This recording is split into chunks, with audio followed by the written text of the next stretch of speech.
We're talking right now with Margaret Avery. She's an Academy Award-nominated actress. You might remember her from her breakout role as Shug in Steven Spielberg's The Color Purple in 1985. And you have not become a no-hit wonder. As a matter of fact, you've done quite a few films. And even right now, as we speak, you have a couple in the theaters, Welcome Home, Roscoe Jenkins, and Meet the Browns. Busy. Yeah, well, Meet the Browns, I don't think it's come out yet. Maybe it's next month. Oh, it's coming out soon. So you're going to have two that are competing against one another. But Roscoe, that came out just Friday. Hello, everyone. And how are you? So tell us a little bit about the films that you got that's out now. Tell us a little bit about the Roscoe film. Well, it's pretty much of a riot. You go to the film, you got to be in the mood to laugh and just have a good time. You know, we're not doing heavy acting here. It's a fun premise. Roscoe, who is my son, played by Martin Lawrence, comes home for our 50-year anniversary, and all the sibling rivalry comes out, and all the past. You know how that baggage flows when you get around family that you haven't been for a while. But everything gets resolved. But during the getting it resolved, you see how dysfunctional the family is, and hopefully everyone can have a few laughs along with it. We had a ball making it. It sounds like, of course, with Martin Lawrence around, it's not going to be a serious type of pursuit. Right. And then, of course, we've got Monique and Cedric the Entertainer and the beautiful Joy Bryant, who plays like the Black Valley girl, and she's so just a doll. And our wonderful people from the production people. One thing that I recall the most is that off camera, we had these luxurious trailers, and that to me was just wonderful, because you spend hours on the set, and sometimes we were waiting for the rain to stop or the thunderstorms, and to have a wonderful trailer to feel relaxed in is so important. I love producers that treat the actors like we're special. Well, that's true, and they should always do that, because, of course, if the actors are in a good mood and well taken care of, they will provide fine entertainment in their roles. Well, you know what? You'll make an excellent producer. Yes, I don't have the money to do that, though. So it's easy to spend other people's money, So I'm good at that. I could do that. But with a comedy, the thing that's so good about a comedy is that you have a chance on set to remain loose, because you want to be loose for everything to be spontaneous. Whereas with a drama, I found myself as the talent trying to hold on to the character and serious, and it's exhausting. Now, but with a comedy, it's just fun. You're right. Relax and let go. You're right. I mean, comedy is a lot of fun to do, and especially if you're doing it with fun people around you. And drama, it can be tense sometimes. You can take it home with you sometimes. Oh, absolutely. I hate to do drama around, if a play is going to be around the holidays and it's a heavy, dark character, I pass on them, because then my Thanksgiving is down or the Christmas is down. It's very hard for me to be really into a character and not have it come home with me. So I remember Billy Crystal once said that he passed on doing the Academy Awards. I've always loved him as the MC, because he's so spontaneous. You can always tell the ones who are comedians, because they add such spontaneity to everything. But he said that when one of his parents died, he just wasn't in the mood. He was sad, so he couldn't be funny. And I think there's a great parallel in that, because when you're performing, your soul is out there. Your spirit and everything is showing. So that's true. And all you people who are striving to be actors, I'm hoping that they're studying and honing their craft and come to Los Angeles or to New York for stage and give it a shot. And Boston's becoming a big movie place too. But I always stress, get your education. Get your education. Don't just drop everything, come out of high school and go into it, because it's a very difficult business. Let me ask you a question in terms of your own background. Where are you from, and where did you get the acting bug, and how did you break into the business?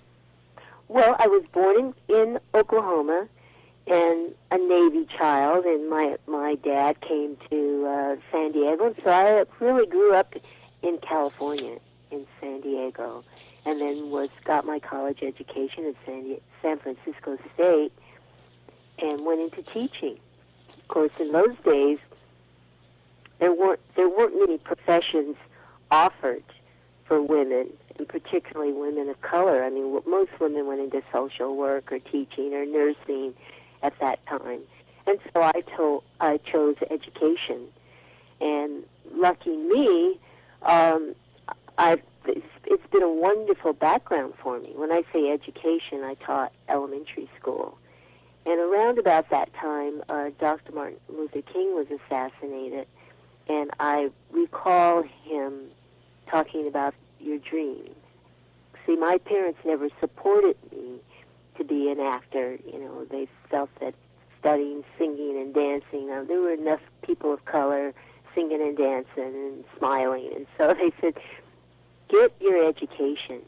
And at the time, I didn't value that statement, but once I started teaching, and that was beautiful, I started to think, well, you know, if my passion truly is acting, then I've got to get started. And so I gave up what for me was like security, a great paycheck each month, because teachers in California will only get paid once a month. I don't know how that is anywhere else, but it teaches you to budget. And so I came to Los Angeles because I figured, well, I'd rather be a starving artist in California and not that far from home, only like 150 miles, rather than be in New York, a starving actor, and it gets cold there. That's true. You know, I'm not used to that kind of cold, so worked around theater, doing free theater. When I say free theater, it's like community theater, and that was during the time that I was studying acting and the dance and the voice, and working for free at night, singing in clubs on the weekends, trying to develop my voice. And at that time, we had a lot of different musicians would let you just sit in and sing if you wanted. We don't have that much now, unfortunately. But after I did that and trained, suddenly what happened, the black exploitation film started. So, and that's really got me film credit. And because I had studied, all the actors who had been studying at that time, we were cast immediately and did our one takes, because they were very low-budget films, probably C films, not even B films, but we would pray that there would be some kind of problem with sound or tech or something so that we could do another take. But it really, really trained us. So once that happened, I was doing a play at one time, and Clint Eastwood saw me. It's a play that I got the Drama Circle Award for. It's called Does a Tiger Wear a Necktie? And Clint Eastwood cast me in Magnum Force. And if any of you out there have seen Magnum Force, I play the little sophisticated prostitute that my pimp throws Drano down my throat. Oh, my God, my mom she never liked to watch that. Oh, I remember that, too. Oh, that was tough. You remember that? Yeah. And so with that film, that small part, cameo role, a lot of the right, you might say, quote, people saw me in the film industry, and my television career started, because all I had to do is say I was in Magnum Force, and boom, I was cast, and of course I was trained, and so that's what happened. You were in a ton of shows. I mean, everything from the new Dick Van Dyke Show to Kojak and Sanford and Son. Yeah, Oh, uh, all the little, yeah. all of them. I know you had a recurring part in Harry O, and also I actually remember this series. You Oh, were that's actually right. That's the name of it. I was trying to think of it the other night. Harry O, yeah. David Jensen. And then you also were a regular on a show called AES Hudson Street, which I actually remember. It didn't last too long though. No, and so I'm trying to remember the name that. See, they have working titles sometimes, and then they change the name. Was it 413th Street at one time, or that one I'm not sure. I don't know. It's at Hudson Street. Okay, yeah, it was a good series, and I think that was the closest I ever got to being a regular on a series. Yeah, well, you had a regular role on that, but it didn't last too long. Unfortunately, the series just kind of died. That's right. But you were also in a couple of funny comedies, Which Way Is Up and The Fish That Saved Pittsburgh. And also, I noticed a lot of films regarding music in your career. You seem to be in music films a lot. Like, for instance, the Ben Vereen, the Louis Armstrong Chicago Style, the Scott Joplin movie. There's a few of them that have music things that you were in. Well, I think it's what was going on at the time and what Hollywood was willing to produce. And most of the time, if you even remember, excuse me, I've got my allergies here. It's a beautiful day in Los Angeles. It's about 73. Oh, I don't want to hear that. It's freezing cold here in the 20s right now. Is it? Oh, you see, I had to get that dig in, right? Thanks a lot. Appreciate it. You know, it's like even Cicely Tyson did famous women of color. Mm-hmm. And so I think probably with Scott Joplin being an Afro-American, that's how that became produced.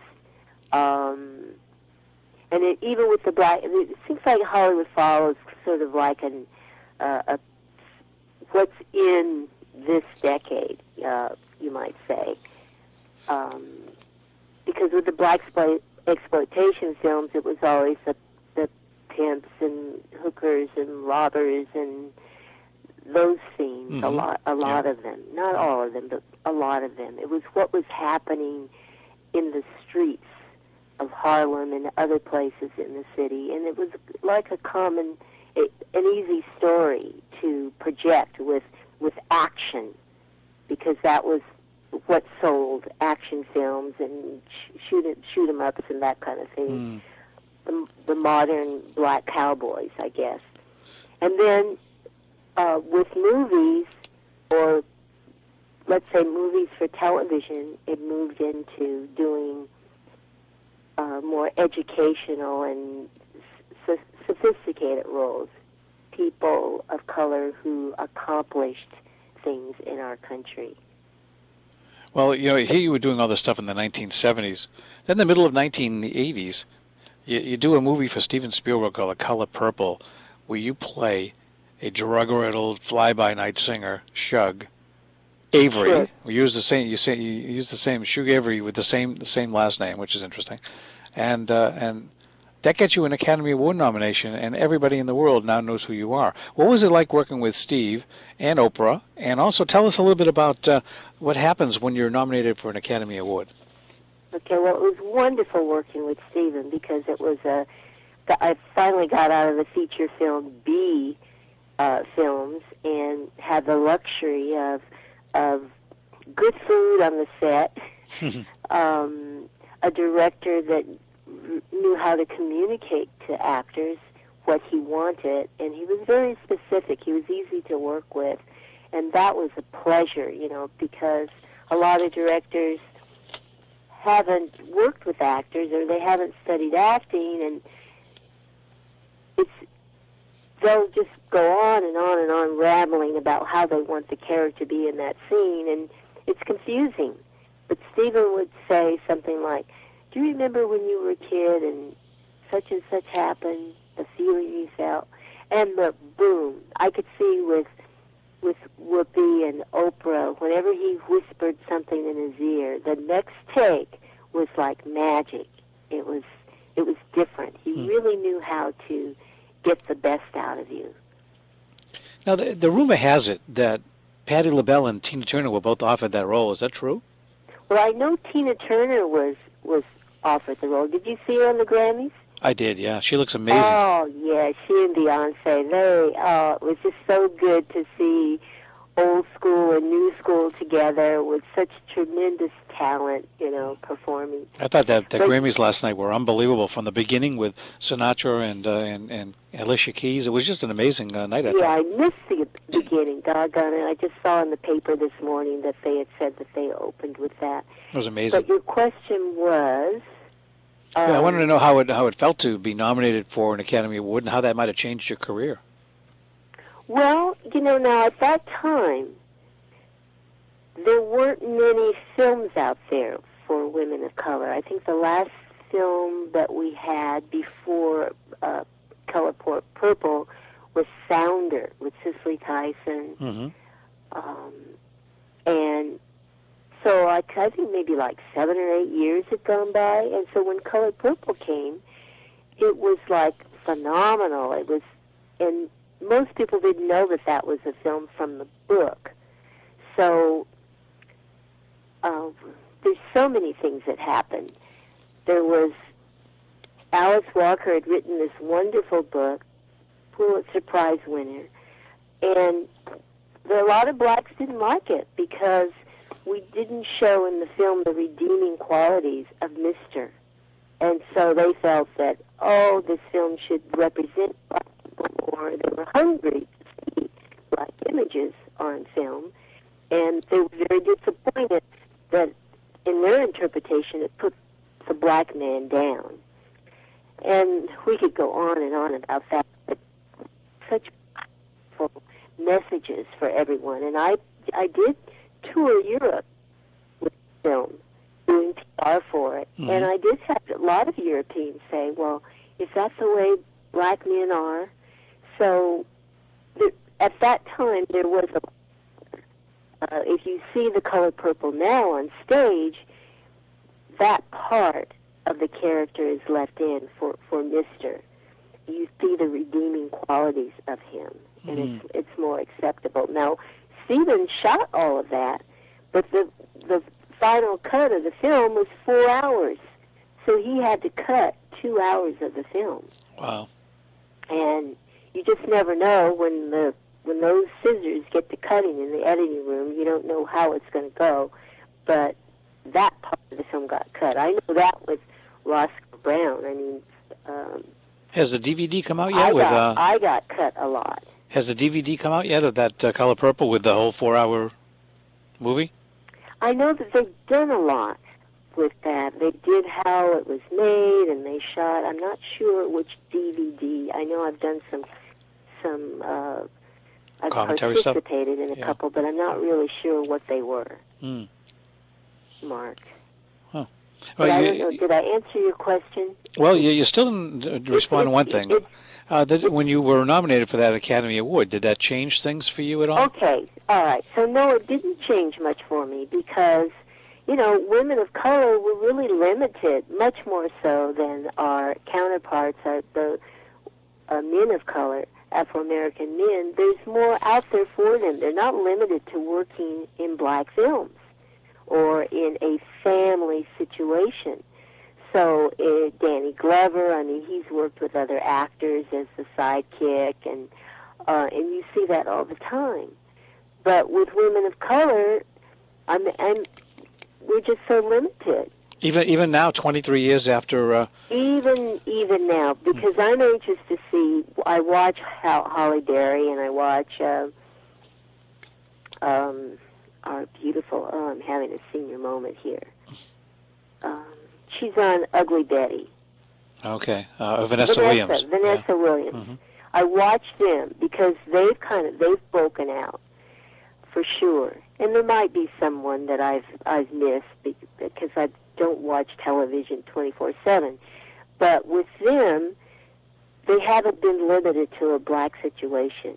Now, I'm not talking about the CSIs and all. I think that they have like the middle-aged woman doing something like the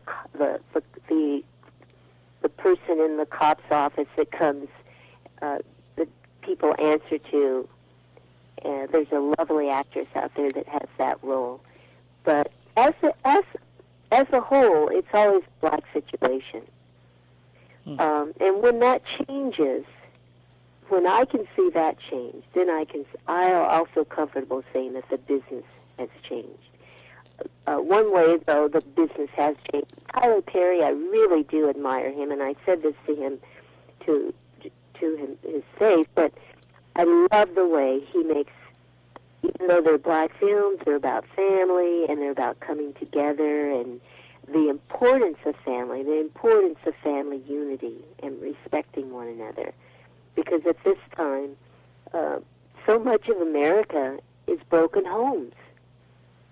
It must be 50%, and the children suffer so much. Now, talking about things like that, do you do some stuff for charity in that direction? Yes, I work with women, battered women, and children, sexual abuse, and going to shelters and helping to inspire the women. Usually, it's around low self-esteem and getting themselves in a position where they're dependent on an abusive relationship to survive. So they feel they're in a catch-22. And then, of course, I'm giving you the simple answer, but there's no. All answers are multifaceted. They're kind of complex, but that's the general idea. Have you ever heard of an organization called Darkness to Light? No, I haven't. It's an organization to help. Is that with the runaway teens? No, that's actually to prevent sexual abuse in children. Oh, okay. Yeah, it's a very interesting. Let me write that down. I'm wondering if that's here in Los Angeles. Yeah, I'm not sure if there's chapters out there. I know they're out in Boston. They're around the country. Darkness to Light, and I think it might be darknesstolight.org on their website, but I'm not exactly sure. Are you involved in politics at all? Other than, I get out and encourage people to vote. And I'm so excited about this election that young people, it's like, I'll talk to them and they say, oh, yeah, I'm registered. And I'm just happy that they're interested. It seems like it's a time that the apathy is not anything the way it used to be. And that excites me, because the only way we can move forward and be responsible citizens is to take part in creating what we want. It seems to me, just as a talk show guy here, that the hatred of George Bush, together with the rock star image of people like Obama, has really awakened people and got them more involved than ever. Well, that's an interesting analogy. I hadn't thought of it that way. When you say the hatred, I think maybe the war. The war, I think, has upset so many people. But what's upset me the most was just how Bush got in office in the first place, and then America reelected him a second time. They did. They So, they elected him. It's almost like, hey, we let it happen. So are you going to support the Democratic nominee? Well, yes, I am a Democrat. Yeah. And I'm going back and forth all the time, because both candidates are so exciting, and they both, to me, have so many qualities that we need. To me, if the Democratic Party really wins, if we could elect the two of them to work together. It would be nice if they were on a ticket together. I think it would be a landslide election if they could do that. Yes, that's what I'm hoping for. Yeah, I predicted that was going to happen a long time ago, with Clinton as president and Obama as vice president, but it may be the reverse. Oh, who knows? Yeah. We just don't know, do we? But at least, I'm thinking, my goodness, in my lifetime, to see an Afro-American run for president is quite astonishing. Well, they have before. I mean, Jesse Jackson has run before, and other people have run. But this is in a major party and with major support in white communities, which is, that's the unusual thing, I think, here. Well, he has a gift, Obama, to inspire people. So I'm thinking that's beautiful.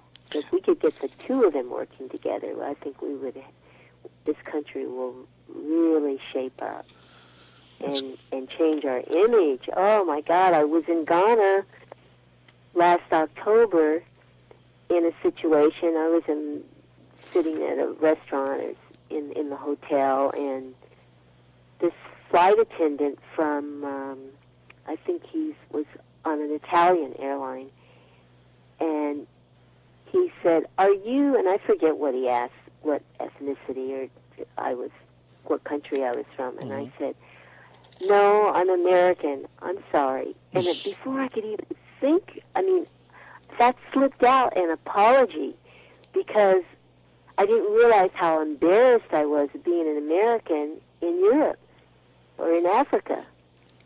Now that was a real Freudian slip.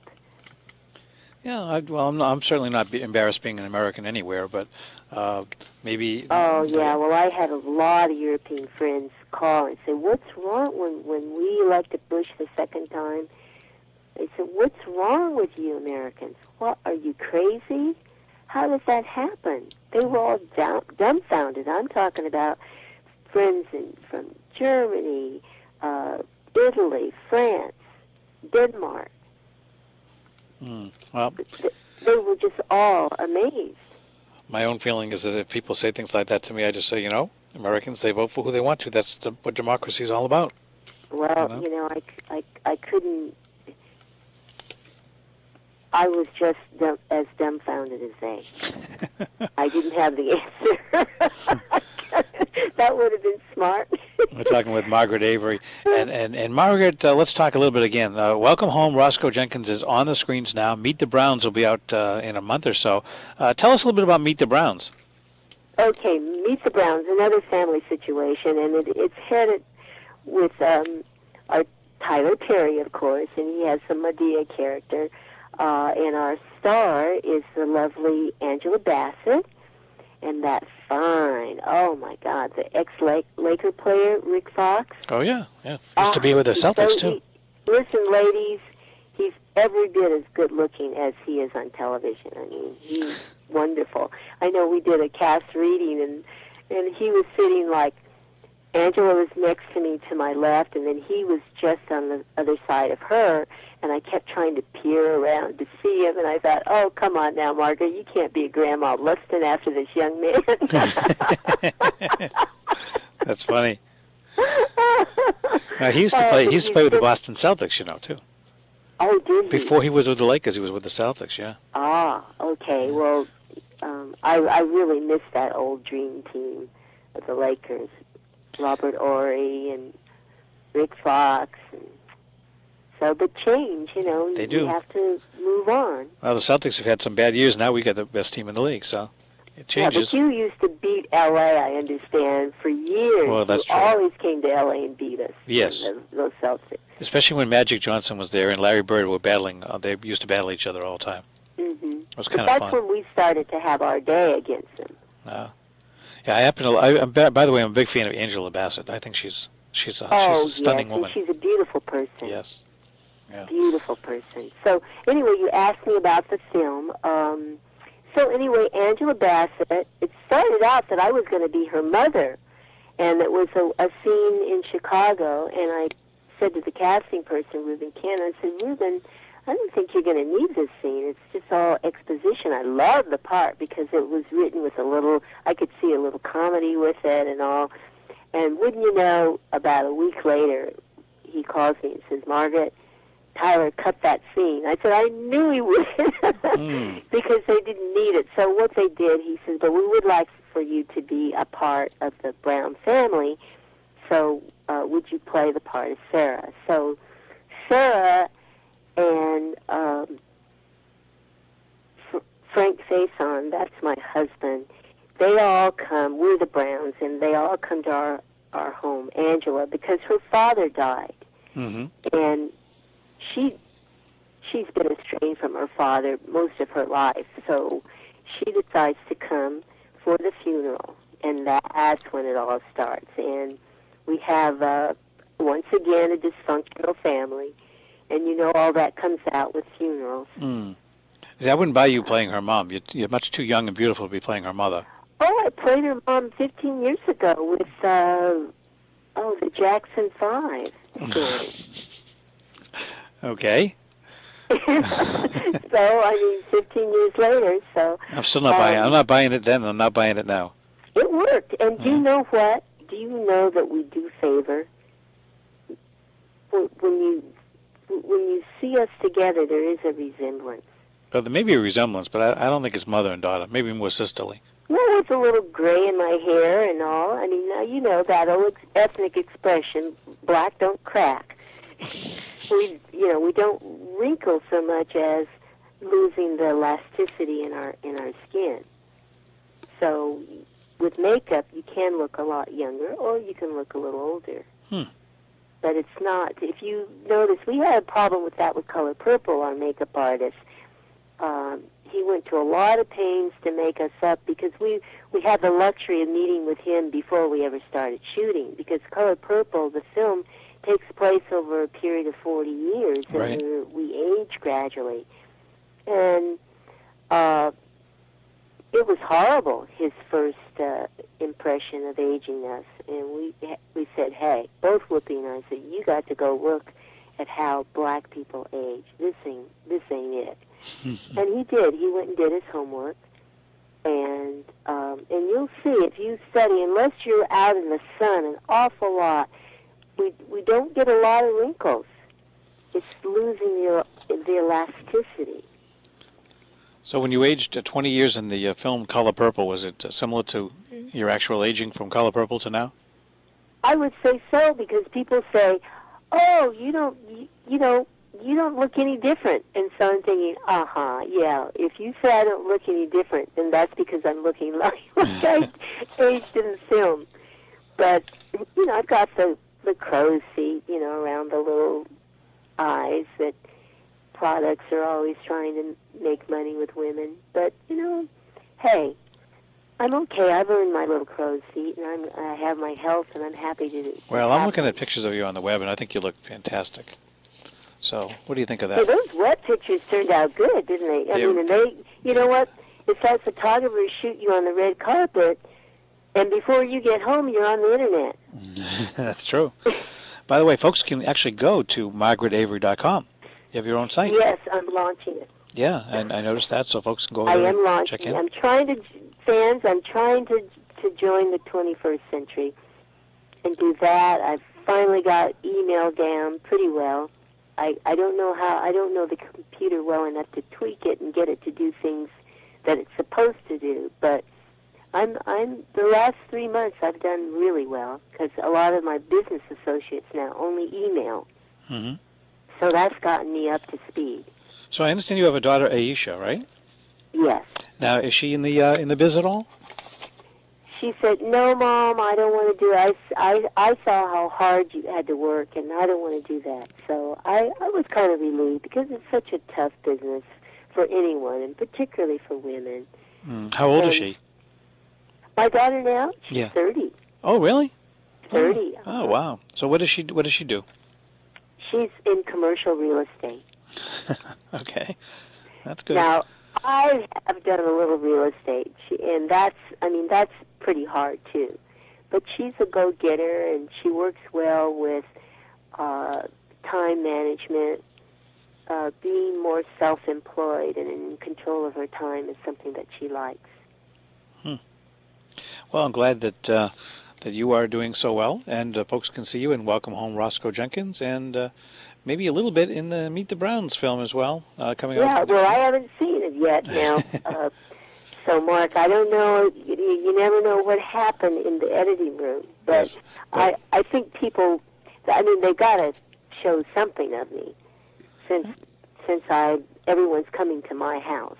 They have to. At least they have to show you serving food or something, saying hello to everybody. I have some scenes with Jennifer Lewis, so probably I'm still in it if they have that conversation going.